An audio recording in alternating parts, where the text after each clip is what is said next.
Pelaksanaan kegiatan pengabdian kepada masyarakat tahun 2021 pada kelompok Tani Sri Rejeki di Desa Candimas, Kecamatan Natar, Lampung Selatan. Terlebih dahulu disampaikan terima kasih yang sebesar-besarnya kepada seluruh anggota kelompok Tani Sri Rejeki di Dusun Wonosari, Desa Candimas, Kecamatan Natar, Lampung Selatan. Khususnya kepada Bapak Abdurrahman yang pelaksanaan pengabdian ini berlangsung di rumah kediaman Pak Abdurrahman. Juga terima kasih Pak Juminto, terima kasih Pak Narto, Pak Rianto, serta bapak-bapak yang lain yang telah ambil bagian pada pelaksanaan pengabdian ini. Pengabdian ini berjudul penguatan peran agen hayati untuk pengendalian hama dan penyakit tanaman jagung pada kelompok tani di Desa Candimas, Kecamatan Natar, Lampung Selatan. Dilaksanakan oleh tim dari jurusan proteksi tanaman Fakultas Pertanian Unila yang terdiri dari Agus M. Hariri, F.X. Susilo, Rosma Hasibuan, dan Muhammad Nurdin.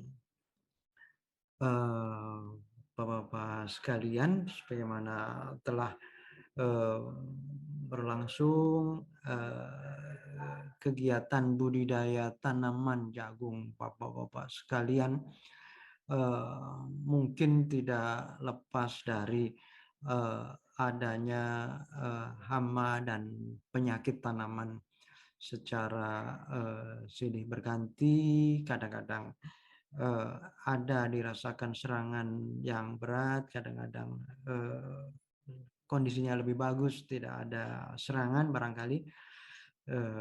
Begitulah memang kita bertanam atau berbudidaya tanaman, apapun tanamannya, dan juga tanaman jagung ya. Nah, baik, hama dan penyakit tanaman jagung antara lain yang umum menyerang, yang pertama ulat geraya Spodoptera frugiperda. Nah, ulatnya seperti ini dalam bentuk yang kita lihat di Zoom supaya cukup jelas. Nah, pada bagian kepala itu ada suatu penanda seperti garis yang membentuk huruf Y terbalik. Nah, ini, dan kemudian ada bintik-bintik yang bentuknya berjejer seperti membentuk segi empat, ujung-ujung segi empat begitu ya. Nah, inilah Spodoptera frugiperda, ulat geraya yang tergolong baru karena baru mulai ada di kurang lebih 3 tahun belakangan ini, atau tepatnya mulai di Maret April 2019. Daya rusaknya luar biasa, melebihi daya rusak dari ulat geraya yang selama ini sudah cukup lama ada, yaitu Spodoptera litura yang cirinya seperti ini dan memang berbeda dengan Spodoptera frugiperda. Nah, baik, hama berikutnya yang juga umum menyerang yaitu penggerek batang Ostrinia furnacalis.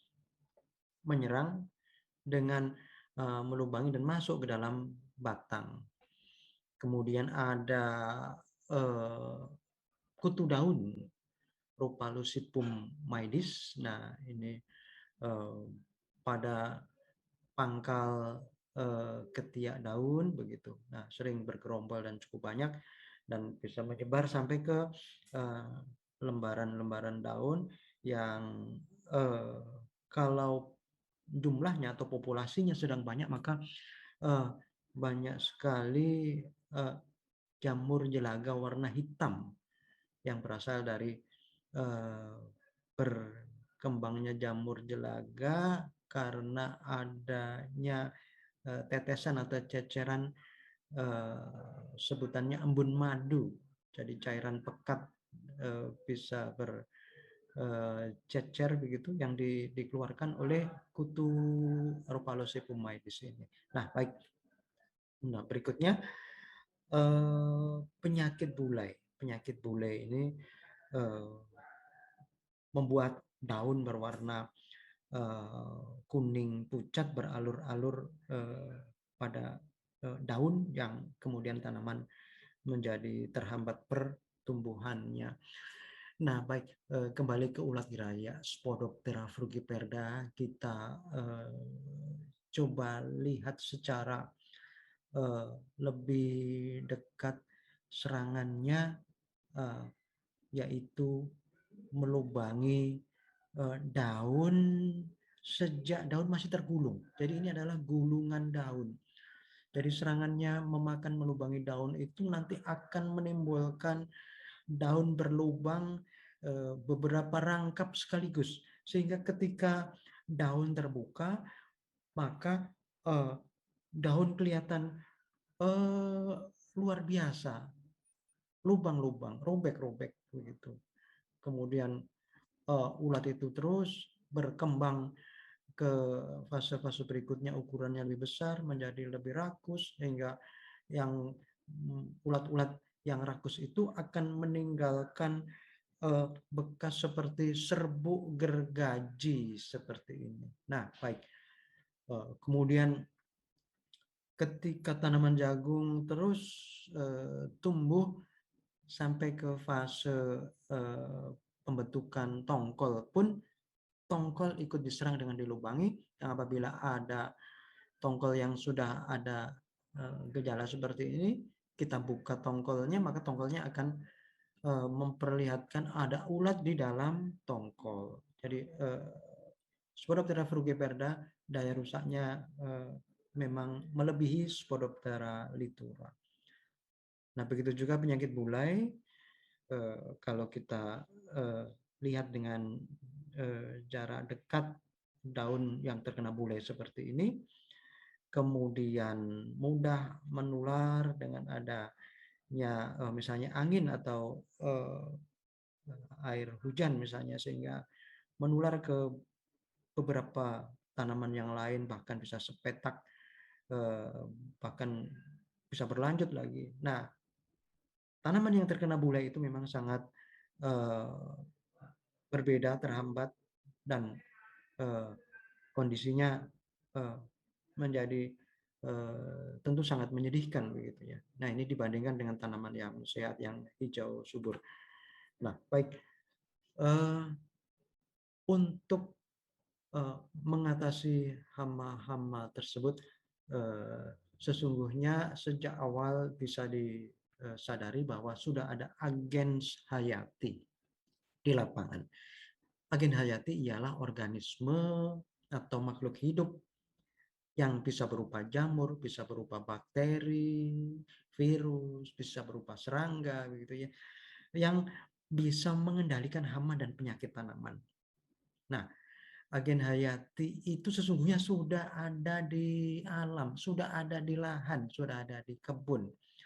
Nah, baik, yang dalam keadaan apa adanya, memang seringkali populasinya tidak berimbang dengan keadaan serangan hama dan penyakit itu, sehingga peranannya untuk mengendalikan hama itu belum bisa dirasakan.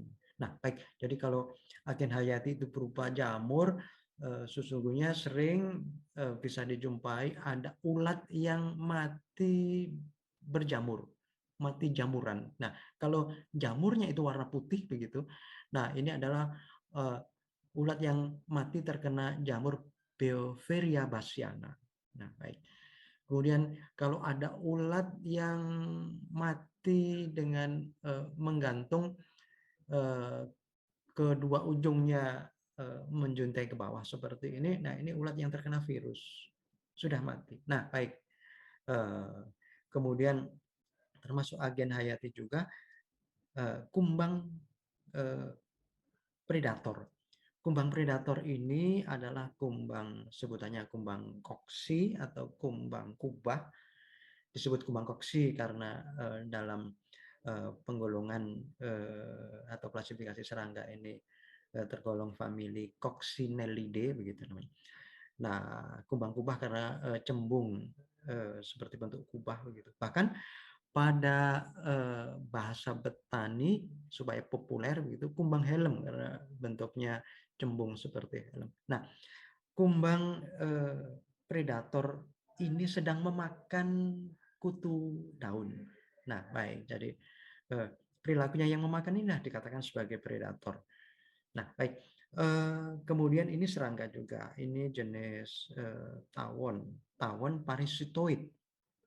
Pada beberapa kesempatan penyebutan tawon ini ada yang menyebut sebagai tabuhan karena ukurannya yang lebih kecil begitu ya, lebih kecil dari tawon yang dalam bahasa kita menyebut sebagai tawon atau lebah. Nah, ini sedang menyengat. Menyengat ini adalah kegiatan meletakkan telur, menyengatkan telur ke dalam tubuh ulat. Nah, baik. Jadi kalau kita lanjutkan bahwa ada jamur Beauveria bassiana yang menyebabkan jamur menginfeksi serangga dan kemudian mati berwarna putih. Lalu ada jamur Metarhizium ini serangganya terinfeksi dan mati dengan berwarna hijau gelap. Nah, warna hijau gelap maupun warna putih ini warna spora dari masing-masing jamur ini yang apabila tumbuh menginfeksi secara lebih lanjut maka ada suatu fase yang jamurnya membentuk spora warna putih untuk Beauveria, warna hijau gelap, hijau kehitaman untuk Metarhizium. Nah, baik. Kemudian ini virus NPV, jadi dengan tanda infeksi serangga menjadi mati dan matinya tergantung pada bagian tanaman seperti ini. Jadi baik jamur maupun virus ini tidak menjadikan tanaman menjadi sakit, tidak menginfeksi tanaman, tapi menginfeksi serangga. Nah, kalau serangga-serangga ini adalah serangga hama, maka berarti jamur maupun virus ini mematikan serangga begitu. Nah, baik, selanjutnya, nah ini kalau kita ulang lagi secara lebih dekat, misalnya predator ini nama ilmiahnya Chelomenes maculata. Nah, ini kumbang predator, kumbang koksi. Aktivitasnya kumbangnya predator, memakan kutu-kutu tanaman ini. Sebelum menjadi kumbang itu ada fase aktif bergerak, ini adalah fase larva. Fase larva. Nah, ini juga aktif makan. Nih, kutu-kutu yang berwarna hijau kuning muda ini juga dimakan. Nah, baik. Jadi baik kumbangnya maupun larvanya, nah ini aktif sebagai predator. Nah, kalau aktif berarti bisa mengurangi atau menghabiskan, menurunkan populasi dari kutu-kutu tanaman ini. Nah, kemudian ini fase sesudah larva. Nah, ini ada fase kepompongnya, bentuknya seperti ini. Sebelum kembali menjadi kumbang, yang kumbang nanti memakan dan bertelur begitu. Kemudian juga ada kumbang predator yang namanya kumbang Paederus. Nah, ini juga aktif memakan berbagai jenis kutu tanaman juga. Nah, baik. Tadi sudah disebutkan paristoid. Nah, paristoid itu jenis tawon dari salah satunya begitu ya, jenis tawon yang banyak sebagai paristoid. Ukurannya kecil, lebih kecil dari nyamuk, lebih kecil dari 1 mili. Nah, yang seperti ini aktif mengincar, mencari telur-telur dari ngengat yang menjadi hama itu. Jadi ini adalah kelompok atau kumpulan telur yang diincar, didatangi, kemudian disengat. Disengat ini maksudnya menyengatkan telur supaya telurnya tawon ini masuk ke dalam telurnya ngengat, begitu ya.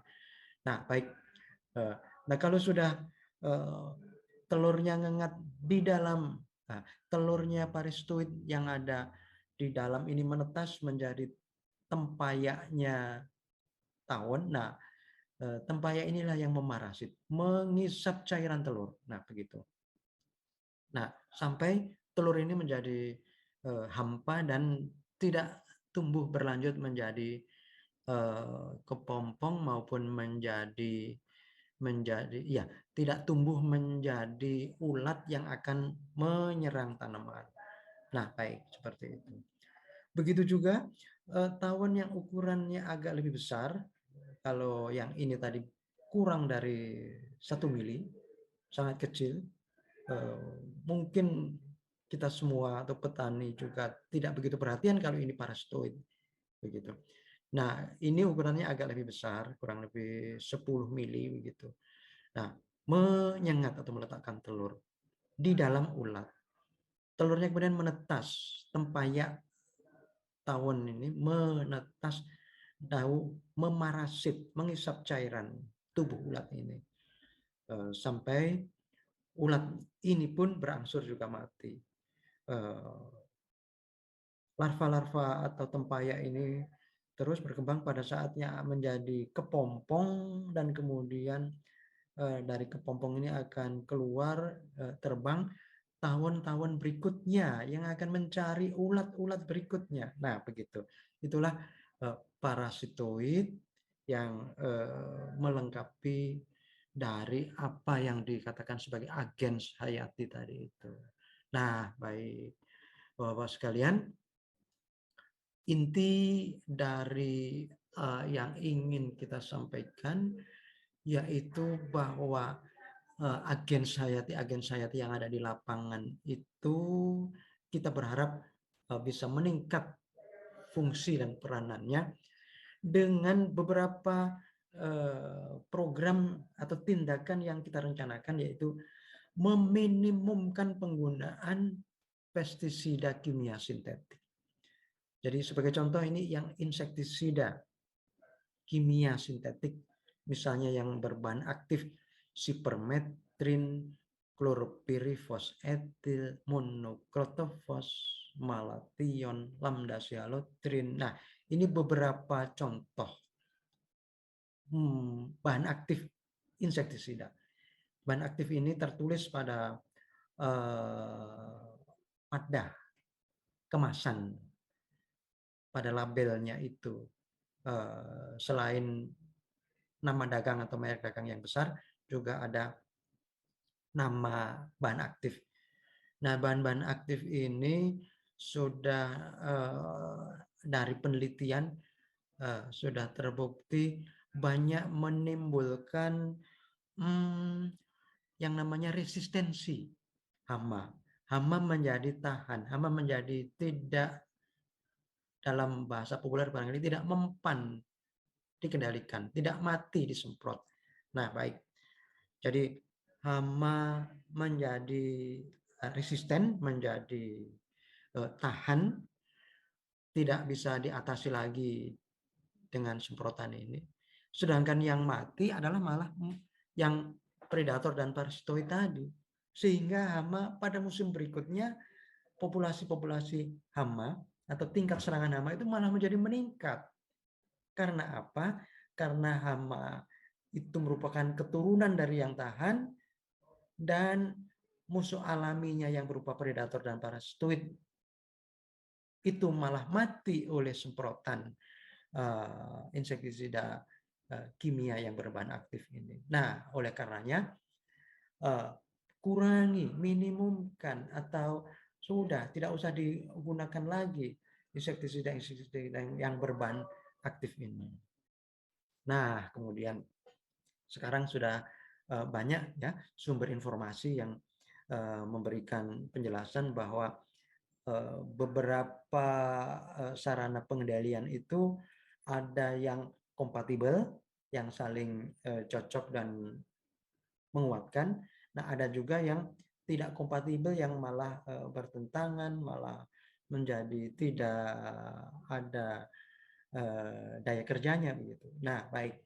Jadi misalnya pestisida nabati dari daun mimba itu bisa digunakan cocok atau kompatibel, tidak saling mengganggu daya kerjanya itu dengan jamur Beauveria. Nah, kemudian kalau Bapak-bapak sekalian juga sudah mendapatkan penjelasan bahwa ada jamur Trichoderma yang bisa mengurangi, apa itu namanya, menurunkan dengan cara mengganggu atau berkompetisi dengan jamur yang menyebabkan penyakit. Nah, yaitu ini adalah jamur Trichoderma. Nah, itu kalau digunakan dengan fungisida mancozeb, fungisida kaptan, nah itu bisa digunakan. Nah, kemudian pestisida nabati bahan-bahannya mungkin mulai kita kenal bahwa ada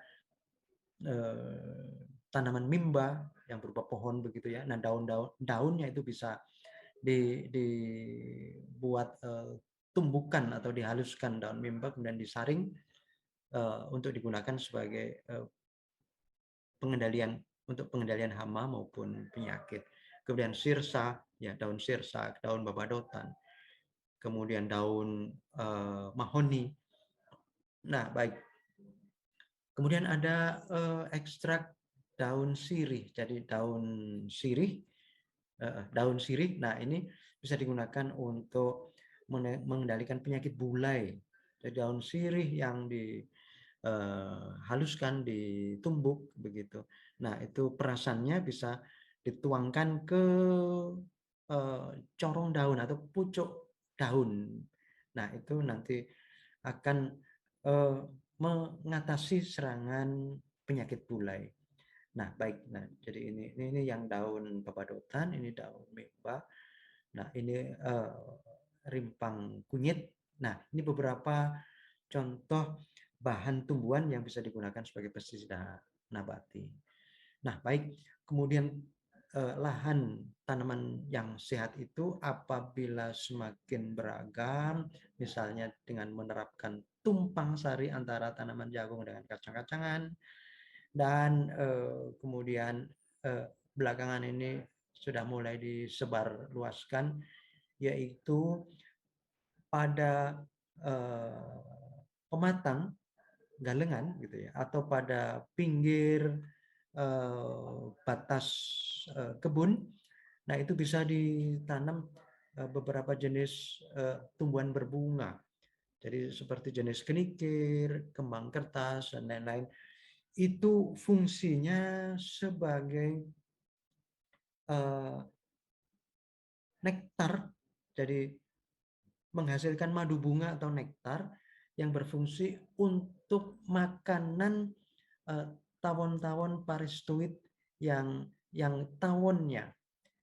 Jadi yang menjadi parastoid itu adalah tempayaknya atau larvanya tawon di dalam telur serangga hama, di dalam ulat serangga hama begitu ya. Nah, tawonnya ini tidak memarasit ke hama itu. Tawon ini terbang bebas dan makanannya adalah nektar atau madu bunga. Nah, apabila kita buatkan atau kita lakukan penanaman tumbuhan berbunga atau yang disebut sebagai refugia ini, maka manfaatnya akan bisa memberi makanan tambahan bagi tawon-tawon parastoid itu tadi, yang harapannya dengan semakin tersedia makanan, maka tawon-tawonnya akan reproduksi lebih baik dan kemudian menjadi parastoid yang lebih berdaya guna, yang lebih efektif. Nah, baik. Kemudian dalam kelompok tani itu dilakukan upaya-upaya kebersamaan agar tanam serentak pada saatnya panen serentak, beras serentak gitu.